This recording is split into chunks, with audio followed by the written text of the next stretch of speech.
ज़ोजा उम्मुल मुमिनीन हजरत सय्यदातुना आयशा सिद्दीक़ा तय्यबा ताहिरा, ये वो हस्ती है कि जिनका निकाह रब के हुक्म से हुआ है। हुजूर के साथ इनका निकाह रब के हुक्म से हुआ है। रब ताला ने हुजूर को ख्वाब में इनकी ज़ियारत करवाई और कहा कि ये तुम्हारी ज़ोजा है, और फिर रब का हुक्म आया तो नबी पाक ने अबू बकर की बेटी आयशा से निकाह फरमाया।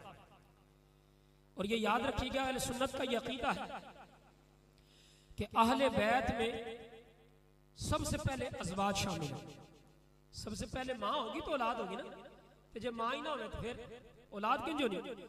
ये अहले सुन्नत का अकीदा है कि सबसे पहले अज़वाज मुतहहारात, ये जो आयत मुबारका ने इन्नमा युरीदुल्लाहु लियुज़हिबा अन्कुम अर्रिज्स, पूरी आयत मुबारका में शुरू में जिक्र ही अज़वाज मुतहहारात का है।